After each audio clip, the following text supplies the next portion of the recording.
Hello everybody, welcome back to another episode of Know Your Neutral Item series. We were covering tier 5 items, and in our previous episode we covered Magic Lamp, Pirate Hat and Stygian Desolator, and today we will be covering these three items: Arcanist Armor, Book of Dead, Giant's Ring. So without further ado, let's get to it. Arcanist Armor is a tier 5 neutral item. Acquires a tier 5 token, automatically placed in 4 backpack slots. Neutral items' active abilities are not refreshed by every round. Its active abilities Mega Shields, passive ability is Shields, bonus is +5 armor. It also gives +20% magic resistance. It's not shareable, does not give any usage alert. Drop rate is 10%, goes up to 30%. For Ancient Rip, availability starts from 60 minutes game time and onwards, and for Dark Mode it starts from 27 minutes and 16 seconds and onwards. Recipe looks like this. I'll start talking about this additional information before moving into abilities and other information. So additional information is items' own bonuses are bound to the aura, no item itself. This means passive armor and magic resistance work for wielder only when they're affected by aura. So it only affects wielder. This also leads self bonus to stack additively with aura's bonus rather than multiplicatively. So it just adds on rather than multiplicatively increase. Stacks multiplicatively with other magic resources increases wielder's magic resistance to 9.75%. With magic resistance bonus from this aura, every 10 points of intelligence further increases magic resistance by 200% for every 10 points. What?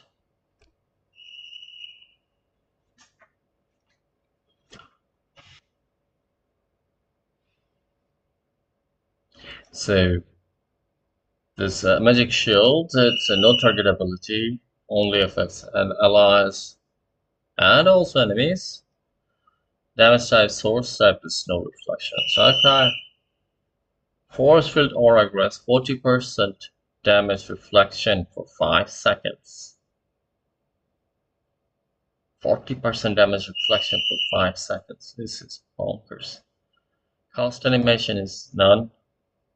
Damage return 40%. Damage return range is global. Duration is 5 seconds. Cooldown is 20 seconds. And it costs you 0 mana. What? This is fantastic. So what does simply interrupts caster's channeling abilities upon cast, adds a second temporary aura that affects allies within same radius as main aura and lingers for same duration.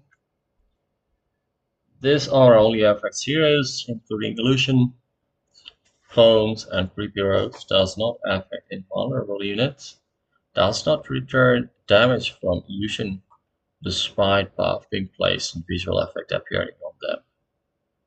So despite item's description, damage is only returned, not reflected, does not reduce incoming damage for affected allies, returns 3 damage type but not HP removal effects such as Cinder, Soul Ring, etc.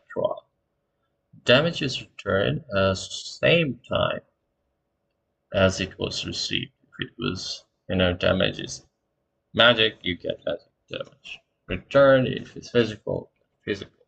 So just you get what you receive, kind of thing. Returns incoming damage before all manipulations. However, damage manipulations on enemies still affects change normally. Return damage is always dealt right after incoming damage. Return physical damage is affected by damage block.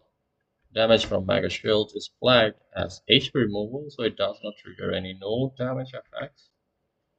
Return damage of Mega Shield have falling flags, no reflection flag, preventing its damage from interacting with other sources of damage with same flag.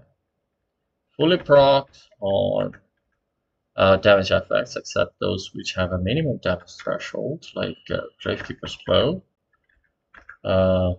No spell lifesteal flag preventing its damage from utilizing spell lifesteal. No spell amplification flag preventing its damage from being amplified with spell damage amplification. Returns damage back to source. This means damage done by summons is returned back to summons, not to their owner.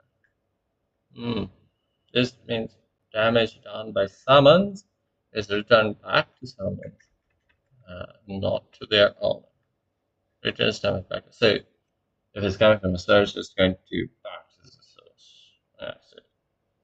Mega Shield's damage return has a global range and affects steering through fog of war or invisibility. So global range even affects through fog of war and interesting.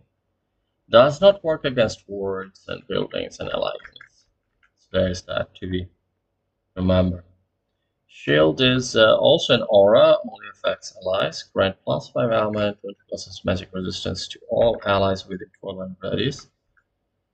Radius 1200, bonus armor 5, magic resistance bonus 20%, aura linger duration 4.5 seconds. As you know, bestows aura does not benefit from bonus armor and magic resistance, so it just has aura without those benefits. Because illusions.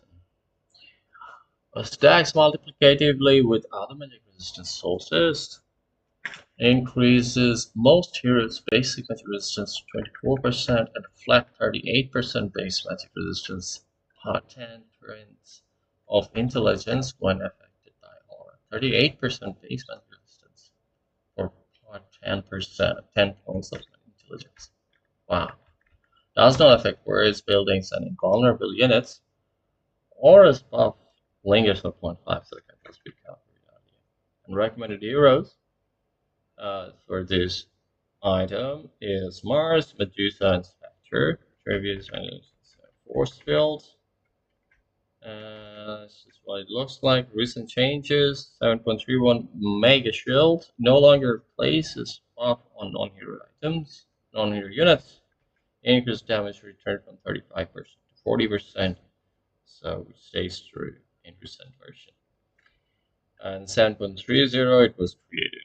That's it, fellas. That was all from Arcanist Armor. It was quite a long read. Let's see how Book of Dead looks like.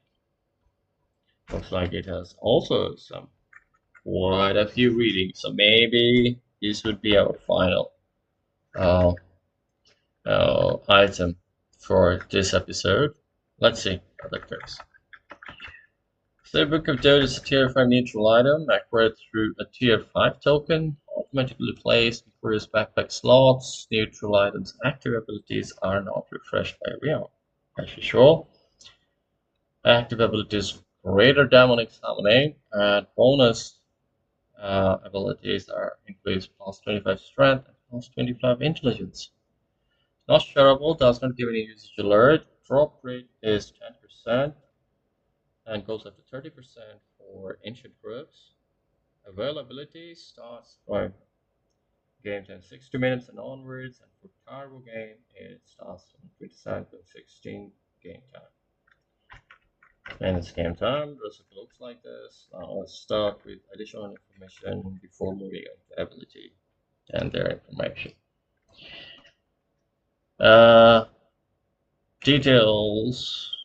So items, attributes, grants, following additional bonuses: 125 health and 8.75 health regeneration, 350 mana, 6.25 mana regeneration, 500% flat base magic resistance, 500% flat base magic resistance. What? 25 main attack damage to all strength and intel heroes. 150 main attack damage to all universal heroes. Alright, so let's talk about this ability. Greater Demonic Summoning. It's an no-target ability. Summons 4 level 3 Necronomicon units that last 75 seconds. What? Summons 4 level 3 Necronomicon. Yes. Units have 100% more health and 75% more damage. This is bonkers. So cast animation is 0. Number of warriors 2. Number of archers 2. So that's 4 level 3 Necronomicon. Bonus health is 100%. Bonus attack damage 75%. Duration for 75 seconds. Cooldown is 80 seconds only. You just have to wait the other 5 seconds to, get them back again. It costs you 0 mana. Wow. Interrupts caster channeling abilities upon cast. Summons always spawn in front of caster. Recasting this with the same Book of Dead replaces summons from previous cast, no matter under whose control they are. Okay, so you cannot have multiple of them at a time, so one set of them. However, recasting it with Book of Dead stolen from enemy or copied by a Tempest double creates new summons. Nice. Summons cannot be targeted by Helm of Dominator, Helm of Overlord, and Warrior cannot be targeted by Hand of Midas. You can go after archers though. Okay. However, they can be targeted by other unit converting or instantly killing abilities like Holy Persuasion or Divine. So you know which hero to pick if they have those, or or you have added benefits. The summons Necronomicon Warrior. So mana break. It's a passive ability. Effects on the enemies. Damage is physical. Mana burn per hit, a portion of which deals damage. Mana burn per hit 50. Mana burn does damage 50%. Now it does not affect the buff main minions at all. So burn mana as damage is considered as a conditional attack damage bonus. Although attack damage bonus values are not displayed in HUD, it is still considered directly added to anti-mage's attack damage. Attack damage bonuses are not considered by following sources: critical strike sources, mana loss manipulation sources, despite earning less mana and affected target losing less mana. However, it is considered by lifesteal and cleave, and it can be reduced only by flat reduction HE damage block. Since considered bonus attack damage, it is not affected by percentage-based attack.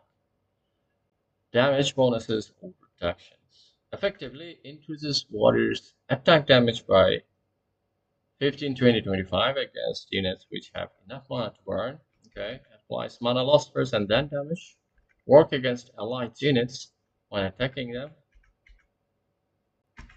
Fully stacks with other sources of mana break. Lost Will, it's a passive ability, only affects enemies. Magical damage, deals damage to units that kills the Necronomicon Warrior. Okay, so just like as usual for Necronomicon Warrior. And damage is 800. What? This is bonkers.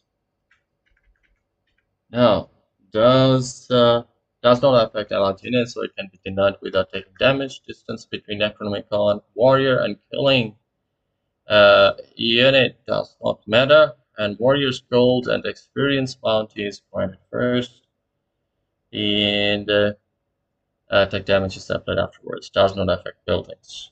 True Sight, Archer.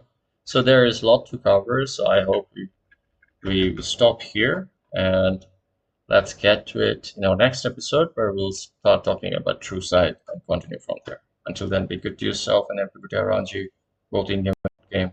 and not least, good game everybody, good game.